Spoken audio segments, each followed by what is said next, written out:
Hello दोस्तों, कैसे हैं आप सब। उम्मीद करते हैं कि आप सब बहुत अच्छे और स्वस्थ होंगे। देख सकते हैं दोस्तों, अभी हम आई डिजिटल रिकॉर्डिंग स्टूडियो में हैं और दोस्तों यहाँ पे मनीष कश्यप के ऊपर बहुत ही प्यारा गाना गाए हैं। जो मनीष कश्यप भैया हैं आप लोग जानते ही होंगे, उन्हीं के ऊपर दोस्तों बहुत ही अच्छा गाना गाए हैं, जो कि दोस्तों बहुत अच्छा आप लोग को लगेगा। अगर दोस्तों गाना अच्छा लगे तो आप लोग शेयर भी कीजिएगा। तो चलिए दोस्तों, अगर आप अभी तक हमारे चैनल मुकेश मुश्किला ब्लॉग को सब्सक्राइब नहीं किए हैं तो जल्द से जल्द हमारे चैनल को सब्सक्राइब कर दे और साथ में बेल आइकन भी दबा दे। तो चलिए दोस्तों, वीडियो कहीं भी स्किप मत कीजिएगा, वो गाना हम आप लोग को सुनाते हैं, वीडियो में बने रहिए। अगर मुझे गिरफ्तार किया गया, एकदम गारंटी, जेल से आने के बाद 180 दिन के अंदर आपकी सरकार गिरा दूंगा।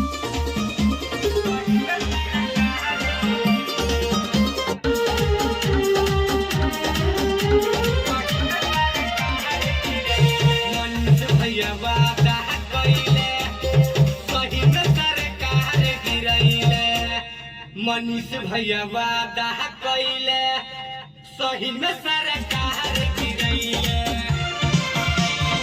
सारा विरोधिया जो रहता, सारा विरोधिया जो रहता, जौन कहले उ तो पूरा कइले।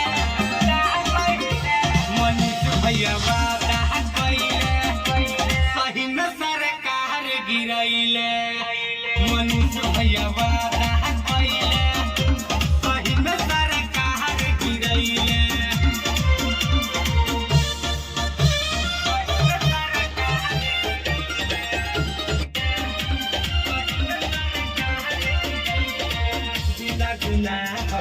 पटल साजा मनवा के अपना हमें उड़ा जाए।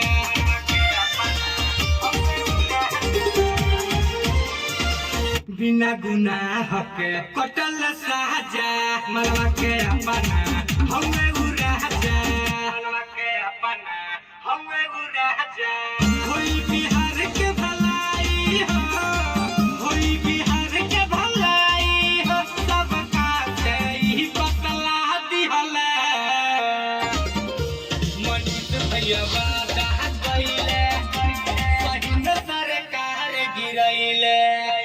मनीष भैया वादा कइले, सही में सरकार गिरइले।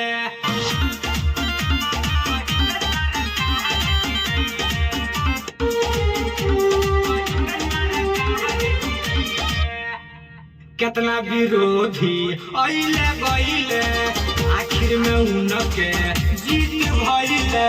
आखिर में उनके जीत भइले। कितना विरोधी अइले गइले, आखिर में उनके जीत भइले। जीत भइले। हमर बिहार के शान हो, हमर बिहार के शान हो, मुश्किल कहे छा गइले। मनीष भैया वादा कइले, सही में सरकार गिरइले। मनीष भैया वादा कइले, सही में सरकार गिरइले। माही रिकॉर्डिंग स्टूडियो जगदीशपुर। अगर मुझे